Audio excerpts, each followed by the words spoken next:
Hey guys, this is Nate from ACA. I'm going to be doing a review by myself today, and I'm going to be doing a review of this cigar, Rey Del Mundo. It's a Cuban cigar. This one is from 2017. I'm going to be doing that from the top of one of the tallest mountains in Lantau. I'm on Sunset Peak right now, so I just hiked up here, and I'm going to light this up and enjoy it. Construction is good. It's a bit softer compared to some other cigars, so it could be maybe a little more well packed, but hopefully that won't have an impact on the smoke.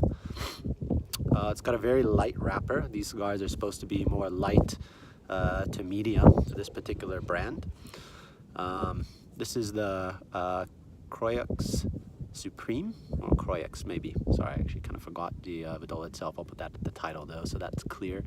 And I've done a punch cut on that just because it was a little easier earlier today. I'm getting kind of notes of more hay and maybe just slightly cream just off the foot.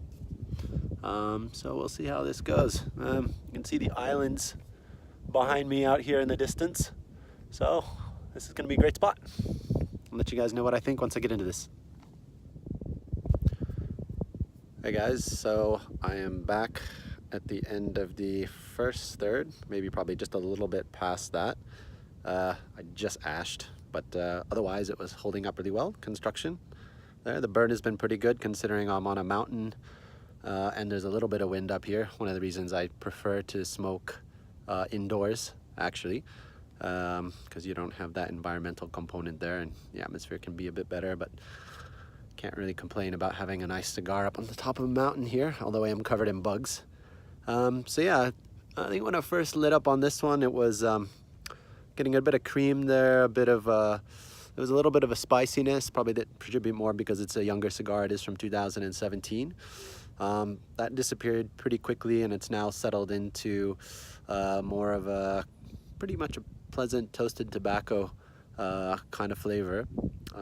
I tend to find that these are pretty consistent, and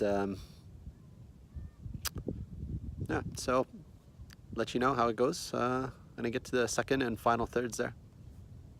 So I am back at the end of the second third. Yeah, the cigar has not changed significantly for me. It's still mostly a very pleasant kind of toasted tobacco kind of flavor there. I'm getting a little bit of notes of leather. Spiciness is a little bit of spiciness that comes in from time to time, but it's a very nice cigar. It's definitely still light for me. For those who are not that familiar with this brand, they are typically known for that. Rey Del Mundo actually means king of the world. I would not say these are necessarily the best cigars in the world, but they're very nice. From a price point perspective, these are quite cheap though. Per stick, this box was about $7.50 US. So definitely good value for money, I would say. Perfect. I think that it would go perfectly with a nice coffee or even tea. I'm definitely more of a fan of hot drinks as opposed to colder beverages when I smoke. I just think the hot and the hot go well together. I'm actually not a fan of whiskey with cigars, generally speaking, with a few, there have been a few exceptions in the past. So yeah, the burn is still pretty good on this. Ash is still holding together well. Come back to you in the final third and with my final thoughts on that. Hey guys, so I'm back at the nub final third now. Yeah, this cigar has been very consistent the whole way through. Still getting those kind of hay characteristics, nice toasted tobacco. It's not the most complex cigar in the world, but you know, I don't think that was what I was looking for, so I'm perfectly happy with that. I knew what I was getting into. I have a box of these I actually recommend, especially given the price point, you know, that if you guys are more of a fan of those lighter cigars and you want something easy to smoke, you know, in the late morning, in the afternoon, or in the evening, you know, as you will, that you pick up a box of these, especially given the price point. Yeah. Quite cheap as far as Cuban cigars go. I bought this particular box online, maybe just to share with the rest of the Cuban cigar fans.